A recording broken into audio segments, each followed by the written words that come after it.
You found your dream home and want to make an offer. How do you make your offer stand out? Here are a few tips to do just that. First, make sure you are pre-approved or have proof of funds for the amount you are going to offer. If it's a property that will only accept a specific type of financing, like a rehab loan, your pre-approval should state that. In my area of New York, we have a large inventory of co-ops. FHA loans cannot be used for co-ops, and not every financial institution will finance a co-op, so it's important that I help my client to pair the offer with the optimal type of financing to secure acceptance. The document must say pre-approval, not pre-qualification, and don't let your lender tell you otherwise. Please give your agent permission for the seller's agent to reach out and confirm the pre-approval. Some lenders can provide what is called a conditional pre-approval. Short of offering cash, this is the most powerful tool you can have. It means the bank has already taken the initial steps involved in underwriting, such that barring an issue with the appraisal, it's unlikely the mortgage would not be approved. And because more steps in the process have taken place, it smooths and speeds up the time to closing. Make sure your offer is competitive. Even in a buyer's market, we want to submit an offer that will be taken seriously and encourage the seller to come to the negotiating table.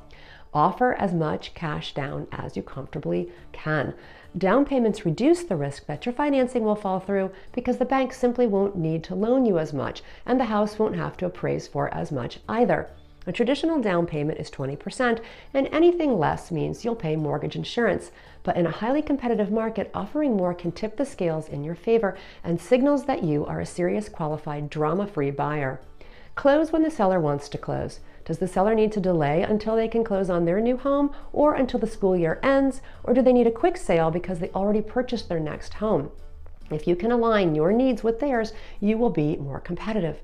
How about contingencies? In a very competitive market, many are inclined to waive inspections and other contingencies like appraisal. This is risky, and you need to be fully aware of the ramifications of such a move. Rather than waive an inspection, you could signal a willingness to incur the cost for repairs that come up during the inspection, provided they are not an absolute deal breaker. Or request one for information only, meaning that you won't ask the seller to repair anything the inspector finds. If you are financing the property, the bank requires an appraisal. Waiving it means that if the bank determines there is a gap in what the house is worth and what you have agreed to pay, that the buyer must cover the difference by putting more cash down, thus reducing the amount that is financed to maintain the loan to value.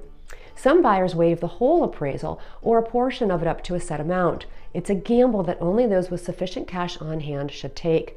Cash buyers typically don't order appraisals, so a cash offer can be more competitive because this contingency can be readily waived. Last but certainly not least, work with a cooperative, collaborative agent who communicates often and well. Listing agents like to work with agents who make their life easy, so the agent you select to make your offer is very often the key in securing an accepted offer. I'm Zebee Amy Voss, offering singular service for singular clients and their singular properties.